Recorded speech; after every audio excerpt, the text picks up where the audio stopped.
Saya tidak tahu tadi Bapak ARB tadi menyebut bahwa untuk wakil presiden silahkan rakyat melakukan semacam konvensi gitu ya. Artinya dengan kriteria-kriteria yang terukur menjadi kepuasan masyarakat. Ini kan tidak terbayangkan oleh kami, Pak. Beliau sudah menyampaikan seperti itu.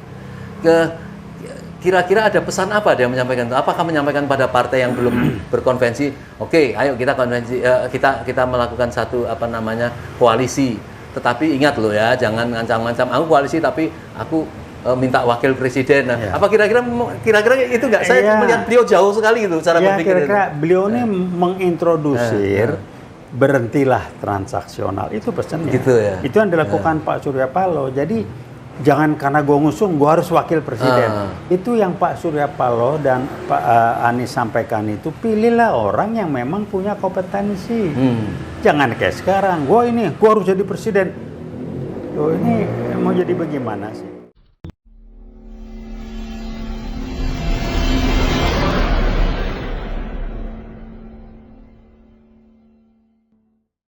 Orang banyak bertanya-tanya beliau ini seorang psikolog atau sosiolog.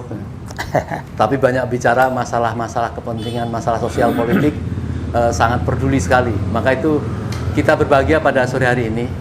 Ada satu kejadian, saya tadi barusan menghadiri pernyataan dari Nasdem tentang pendukungan Anies yang sudah selama ini didengung-dengungkan tanggal 10 November, tahu-tahu mendadak dalam satu hari mengumumkan itu. Ini sangat surprise sekali bagi rakyat karena sedang concern kepada majalah Tempo dan perkataan dari Andi Arief bahwa akan menangkap Anies, dan ini fenomenal nih bagi kami terhadap Surya Paloh. Mungkin Bapak bisa bercerita tentang itu sedikit. Iya, makasih. Assalamualaikum warahmatullahi wabarakatuh. Waalaikumsalam. Di awal ditanya, siapakah gerangan saya? Gitu. Saya ini praktisi, pensiunan dosen. Saya mempelajari dan memperdalam serta mengembangkan dan menerapkan yang secara buku disebut soft skill, yaitu bagaimana memahami perilaku seseorang atau sekelompok orang dari bagaimana dia berpikir dan sebagainya, kira-kira gitu. Nah, mengenai pernyataan hari ini, saya juga kaget. Saya dihubungin anak saya, Pak, ini pas saya lagi mau berangkat itu, ini ada pernyataan, kaget juga saya. Tapi saya macam-macam aja. Tapi ini punya makna yang buat saya juga hebat gitu ya. Yang pertama adalah saya mengatakan Pak Surya Paloh sekali lagi menunjukkan bahwa dia bukan orang yang bisa didikte, itu dulu ya. Karena dia barangkali, bukan barangkali ya, dia satu-satunya pimpinan parpol koalisi pemerintah yang tidak duduk dalam kabinet. Saya udah angkat topi untuk itu. Saya kenal beliau dulu waktu kita masih sering mampir ngobrol-ngobrol gitu ya, orangnya menyenangkan segala macam. Yang menarik bahwa beliau secara tenang mengumumkan segala macam, tapi tentunya sudah lewat proses yang bagus ya. Secara internal sudah dibahas, dan apa yang disampaikan sebetulnya kan gambaran dari aspirasi internal dari Nasdem sendiri. Satu. Tapi buat saya bukan itunya, buat saya adalah saat beliau mengumumkan hari ini. Ya. Kaget saya kaget. Kalau secara guyonan kita bisa bilang, berani juga dia. Itu pertama. Kedua, ada menteri dari beliau di kabinet sekarang ini? Menteri ada. Tapi kan harusnya pimpinan parpol kan jadi komandan di sana. Beliau kan enggak. Gitu ya. Dan alhamdulillah menterinya enggak termasuk yang amat sedikit dapat kritikan, yang saya nggak dapat kabar main-main duit lah menterinya ya, alhamdulillah. Kayak gitu. Saya lama nggak ketemu beliau. Tapi yang lain buat saya, bahwa dia berani ngumumin sekarang gitu. Ini pesannya apa? Dia sudah tahu, dia sudah punya prinsip, dan dia sudah menghitung segala risiko.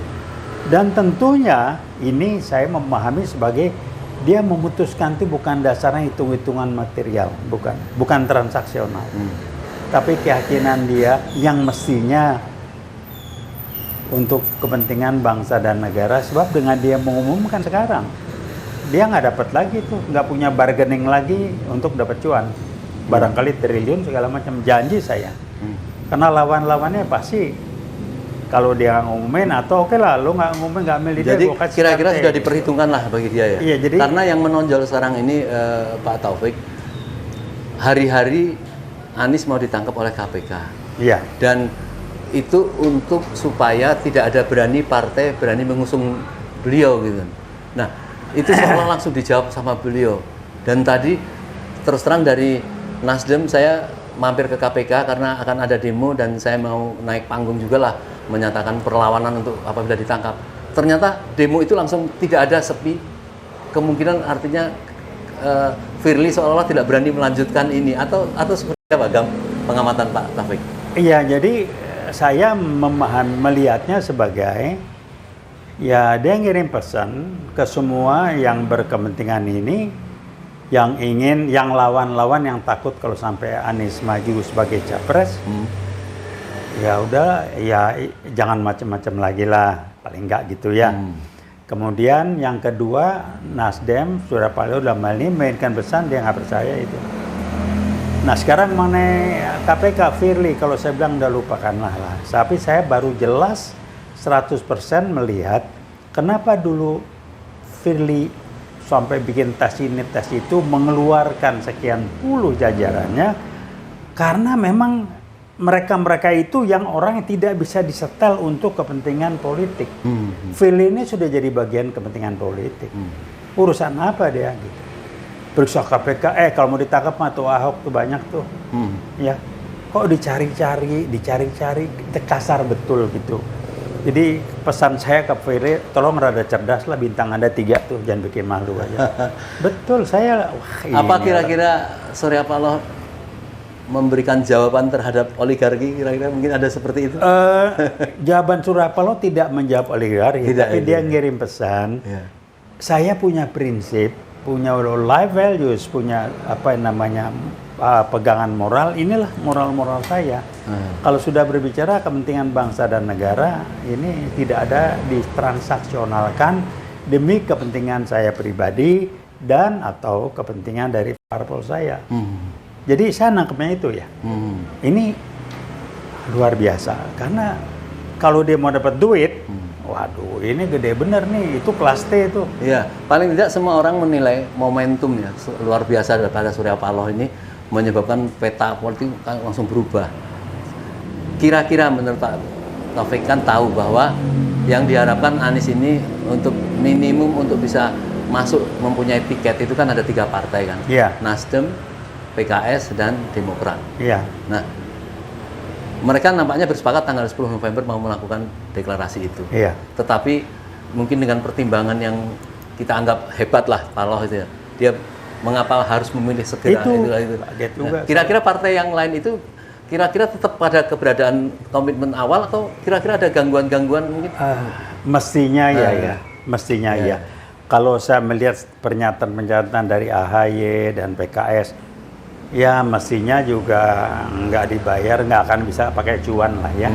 Karena akan berbeda. Kalau 2 ini jelas mereka bukan dari parpol koalisi, jadi nggak akan mungkin mau terima cuan gitu ya. Jadi ya kalau buat saya sih dengan Nasdem sudah memberikan pernyataan jelas, resmi dan formal publik, yang 2 ini akan lebih mudah memberikan dukungan. Jadi memang akan jadi kekuatan 3, dan bukan jumlah suaranya buat saya, itu sih urusan nantilah.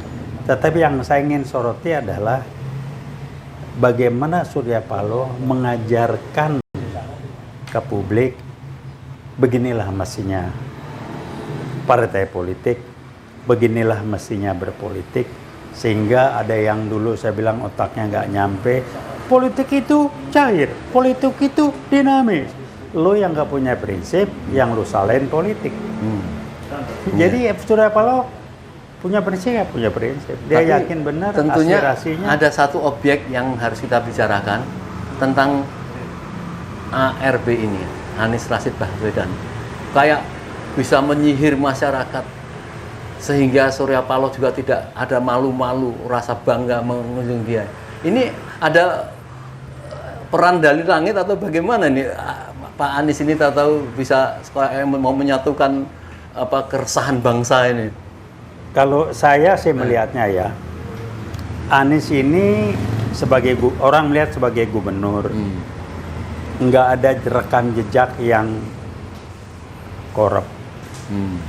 Hasil kerjanya terlihat jelas dan nyata, dan dia ngomong dengan konsep, nggak maki-maki, nggak ngomong jorok, nggak ngomong kotor, nggak comberan.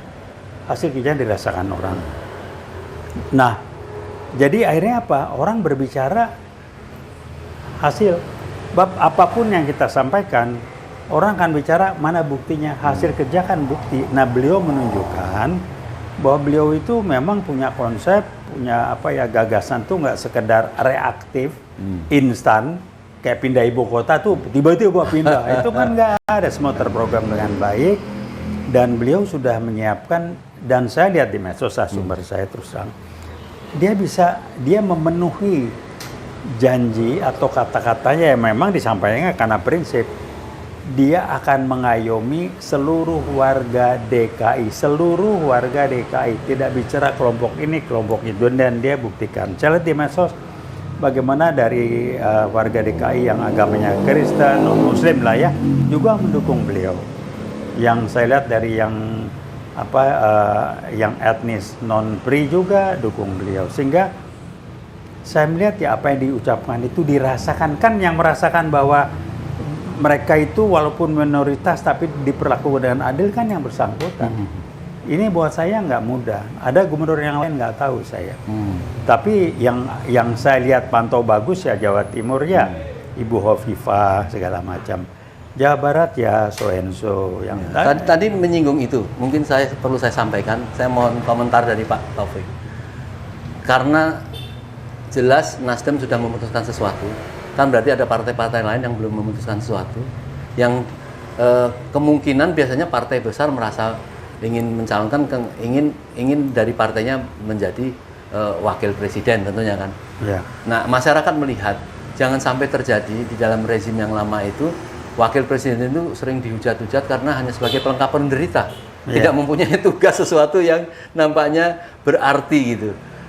Saya tidak tahu tadi Bapak ARB tadi menyebut bahwa untuk wakil presiden silahkan rakyat melakukan semacam konvensi gitu ya. Artinya dengan kriteria-kriteria yang terukur menjadi kepuasan masyarakat. Ini kan tidak terbayangkan oleh kami Pak. Beliau sudah menyampaikan seperti itu. Kira-kira ada pesan apa dia menyampaikan itu? Apakah menyampaikan pada partai yang belum berkonvensi, oke, ayo kita konvensi, kita melakukan satu koalisi. Tetapi ingat loh ya, jangan ngancam-ngancam aku koalisi tapi aku minta wakil presiden. Nah, apa kira-kira itu nggak? Saya melihat beliau jauh sekali gitu cara berpikir. Kira-kira beliau ini mengintrodusir berhentilah transaksional, itu pesannya. Gitu ya. Itu yang dilakukan Pak Surya Paloh. Jadi jangan karena gue ngusung gue harus wakil presiden. Itu yang Pak Surya Paloh dan Pak Anies sampaikan itu, pilihlah orang yang memang punya kompetensi. Jangan kayak sekarang, gue harus jadi presiden. Loh, ini mau jadi bagaimana sih?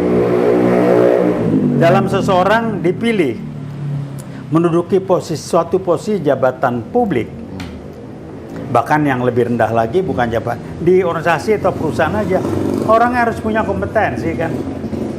Kenapa lu di sini? Karena dia memenuhi kriteria kompetensi, kriteria untuk ini kompetensi cukup kan, harus gitu. Ini kan enggak karena gue yang ngusung, gue yang punya partai, gue harus jadi ketuanya.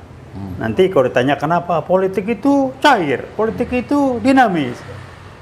Cuman bahas lain bahwa gue nggak punya prinsip, itu aja. Jadi dia mengintroduksi, ini menarik buat saya. Surya Paloh datang dengan mengintrodusir sistem nilai yang baru. Pak Anies pun mengatakan silakan cari pilih calon wakil yang lu anggap memang dia memenuhi kriteria. Disebut nggak harus dari parpol ini, parpol pendukung ini segala macam, enggak. Dan tentu saya pun akan yakin ya, nanti kalau siapapun wakil capresnya, kalau sampai nanti menang dan terpilih, tidak akan cuma jadi kayak boneka aja lah, diam-diam bengong, nggak karuan. Mesti ada pembagian kerja, apa itu tugas tanggung jawab presiden dan apa tugas tanggung jawab wapres. Mereka akan berbagi. Baik, saya kira hari ini secara kacamata perpolitikan di Indonesia sangat menarik ya apa yang dilakukan terhadap Surya Paloh itu.